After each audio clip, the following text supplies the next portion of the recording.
They tell you about the 5 stages of grief: denial, anger, bargaining, acceptance. It's a neat clinical package. What they don't tell you about is the 6th stage, the one that comes a year later, when the world has moved on and expects you to have done the same.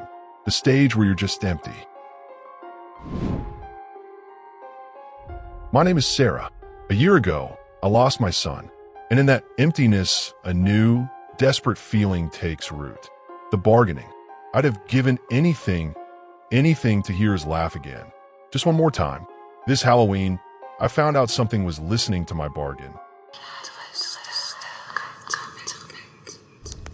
As a historian, I buried myself in my work. In the ancient past, the Celtic festival of Samhain, it wasn't about candy and costumes.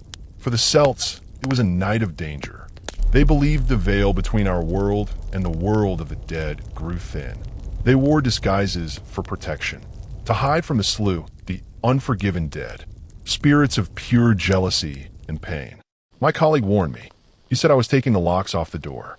But grief is a powerful narcotic, and I was an addict. So I performed a ritual. I whispered into the silence. "Ethan, just a sign. Please." Hi, Mommy. At first, the signs were beautiful. A feather on his pillow, his scent in the air. It fed my hope. But then the whispers started. Not from my memories, from the house itself. I saw him at the end of the hall. He raised his hand, and then the light flickered. I checked the security footage. The timestamp glitched. The thing wearing my son's skin didn't walk. It shifted, and it wasn't alone. There was something else. A taller, darker thing holding its strings. The Unforgiven had answered my call.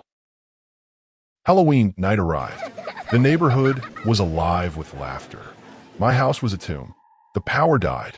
It used his voice. "Mommy, I am scared. It's dark down here." It was a perfect imitation. A skin suit, woven from my deepest longing. Ben told me the disguises were the key. The Unforgiven can't take you if they don't recognize you as living. I reached the front door. Safety was inches away. I could see the costumed children through the glass. And then I heard it, the one thing I couldn't resist. "Don't you want to be with me?" The plea was so real, so perfect that I froze. I turned back, and in that moment it saw me, the real me. The disguise failed. It lunged. The cold was sucking the air from my lungs, the life from my soul. It was over.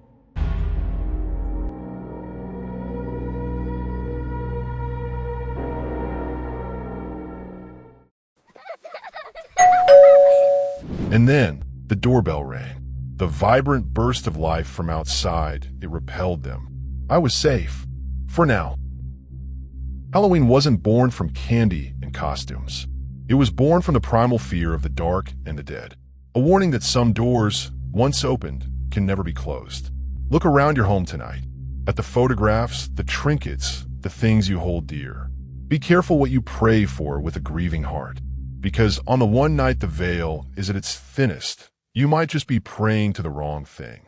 This Halloween, light a candle, but be mindful of the shadows it casts. Share this story if you dare, but speak of it quietly. You never know who or what is listening. Subscribe AI Storytelling YES for more tales from the other side.